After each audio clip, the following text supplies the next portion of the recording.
د زابل ولایت په مرکز کلات کې د اسلامي نظام د ثبات د ولسونو د یووالي او انسجام تر عنوان لاندې په جوړه سوې غونډه کې د هیواد د سرحدونو قومونو او قبایلو چارو وزیر ګډون وکړ. د زابل ولایت قومي مشرانو په جوړه سوې غونډه کې د اسلامي نظام څخه د ملاتړ ترڅنګ وویل چې اوس په هیواد کې اسلامي نظام حاکم شوی او باید ټول وګړو ته په مساوي ډول سره خدمت وشي. دوی له مسؤلینو څخه وغوښتل چې د زابل د شمولزو ولسوالۍ په زنجیر سیمه کې د پاکستان هیواد سره پر فرضي کرښه جوړه سوې دروازه دې ورته په رسمي ډول د تګ راتګ او تجارت لپاره خلاصه شي او د لرې پرتو ولسوالیو لارې دې ورته جوړې شي او دوی ته د صحي مراکز ډیر شي. ولسوالیو خلک ټول لارې پر باندې دي، لارې نسته، مزدورۍ ته لار نسته، د مریض وړاندې ته لار نسته، دوې مرجې دي، دواړې پر باندې دي. یوه له پاکستان سره د تګ او د راتګ لار اوس مریض پر انتقال کې دا بنده ده، یوه لار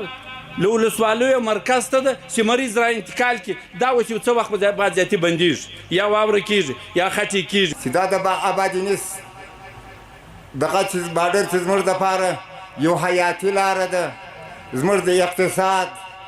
زموږ د مریض، زموږ د تګ راتګ که څوم نیم افغانستان پاکستان کې د نیم دلې ده دا راته رسمي کړی شي او دا د وزیرانو شورا کې یاده شي. که څوم ډېر واره موږ یاده کړې ده خو تر اوسه پورې څه مثبته نتیجه نشته.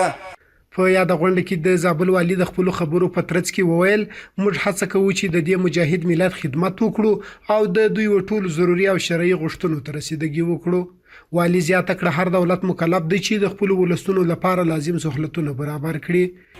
تاسو په کور کې موږ ته ځای راکړی و چې ورور د ورور میلمه سي، ورور د ورور میلمه سي، 20 کاله ولاکه ګرمي اوبه ورکړي، تاسو موږ ته ګرمي اوبه راکولې د اودس لپاره،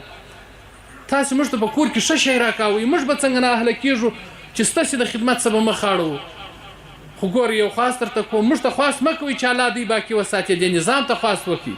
و الله دا نظام قایم و دایم وساته. دا منو لکه حاجي قمرالدین اکا چې وویله خامخا په دې سب کې به کمزوری سړی راځي، هغه به د خپل ځان په خوښه راځي، د خپل ځان خوښه به کوي، د خپل ځان ښه به کوي. دا نظام داسې نه دی. د سرحدونو قومونو او قبایلو چارو وزیر په جوړه سوې غونډه کې وویل اسلامي امارت تل هڅه کوي چې خپل ولسونو ته په پوره توګه خدمت وکړي او د دوی ستونزو ته د توان تر حده رسیدګي وکړي. هغه وویل چې زابلیانو تل د خپلې خاورې د دفاع لپاره قرباني ورکړې او د هیواد په هر ځل ازادۍ کې لومړی د جهاد سپېڅلې لار خپله کړې. هغه قومي مشرانو ته ډاډ ورکړ چې د ستونزو د حل لپاره به لازمي هڅې کوي. د زابل د ولایت ولسونو یقیني مشاهمت کړی په هر مرحله کې، یقیني مو توره کړې، غذا مو کړې، قرباني مو ورکړې، شهدا مو ورکړي، زحمتونه مو ګاللي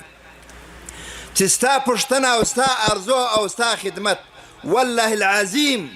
د ځان فریضه بولم، په بل عبارت د ځان افتخار بولم. ستا پوښتنه، ستا قدر و عزت او ستا خدمت، درې سره شیان: پوښتنه، ستا عزت و قدردانی او ستا خدمت د ځان فریضه بولم